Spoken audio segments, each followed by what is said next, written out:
Hello and welcome to a new episode on Sadhana World Foundation. As you know, we care about crafting young lives.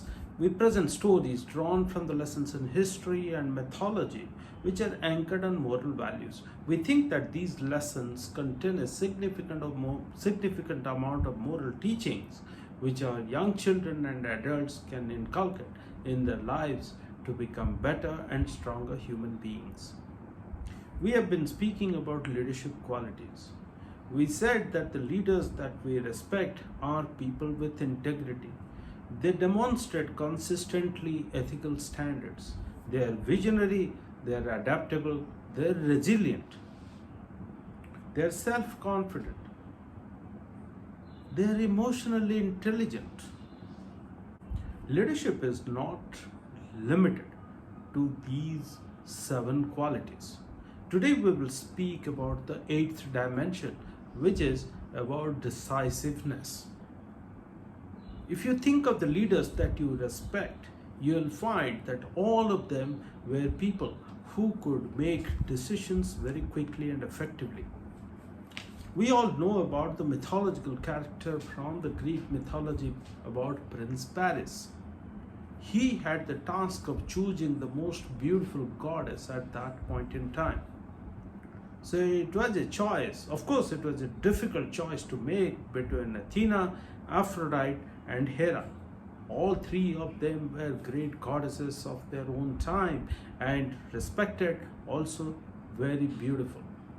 But he knew that if he is delaying this decision, his side is going down in the war. And that is what happened. He could not decide, or he delayed that process. And due to this indecision in the Trojan War, the Troys were going down under.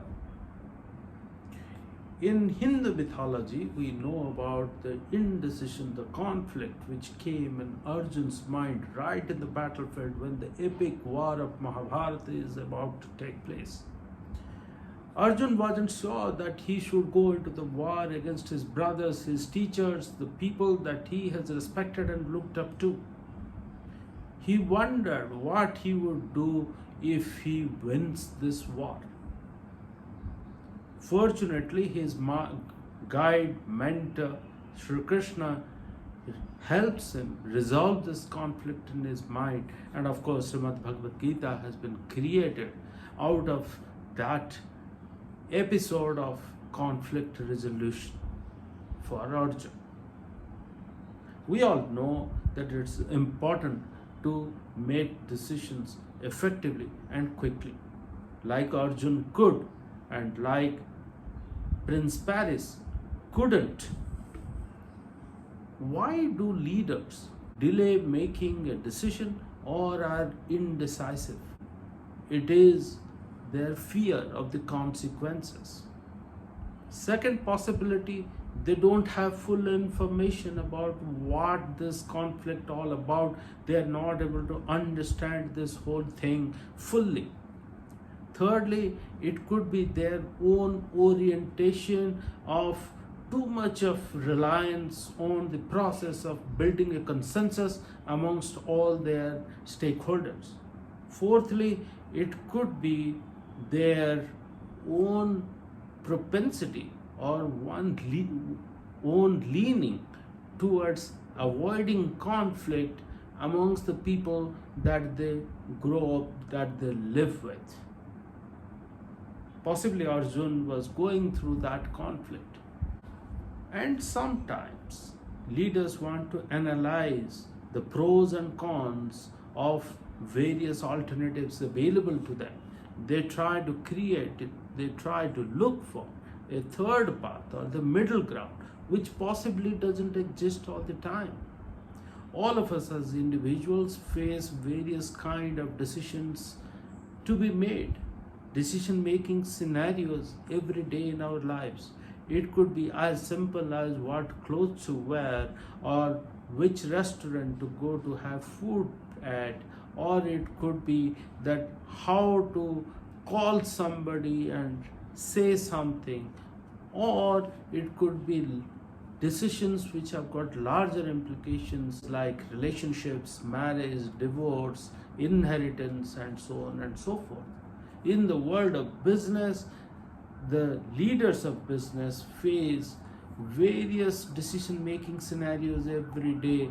They have to say which one is correct, which one is not, or they make decisions of option A versus option B.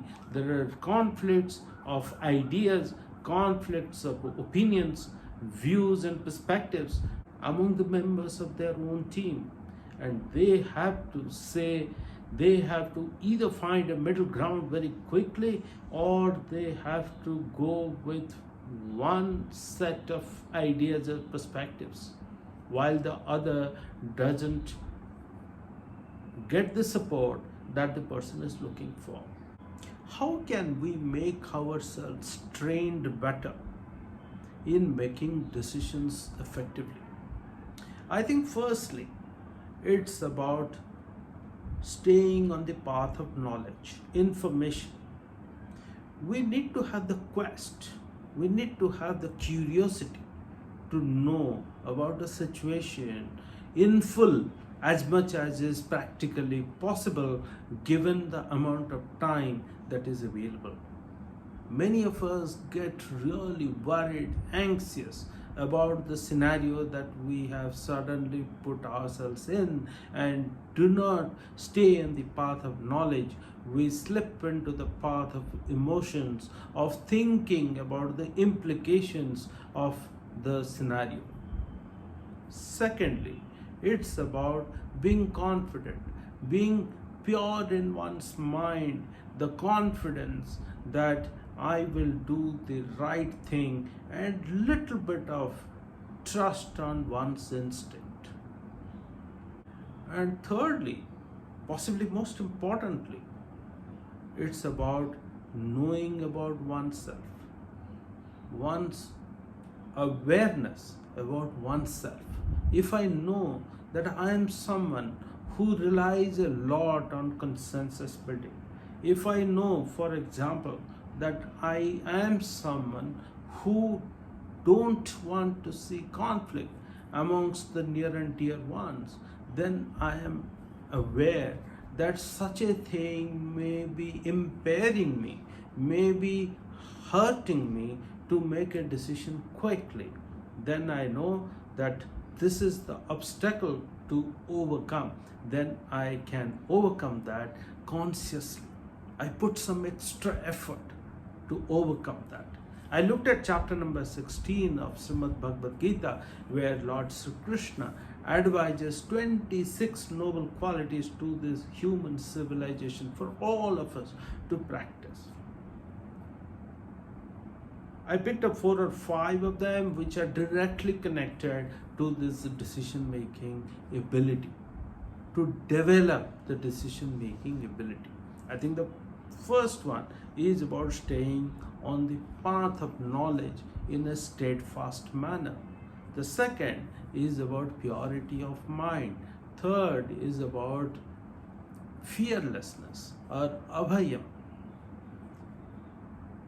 The fourth one is about achapalam, which is lack of fickleness. That means I stay focused on the path.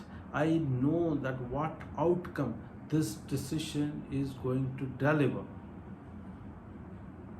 And finally, it's the lack of or absence of vanity. I think possibly in the Greek mythology, that story of Prince Paris, he was caught in a little bit of a vanity. That is why he could not decide whether Athena is the most beautiful, or it was Aphrodite, or it was Hera. Ladies and gentlemen, thank you very much for watching this. These 5 noble qualities help our young children, even adults like us, to make better decisions in life. Thank you in advance for spreading these words of wisdom amongst many more people. Look forward to our future conversations.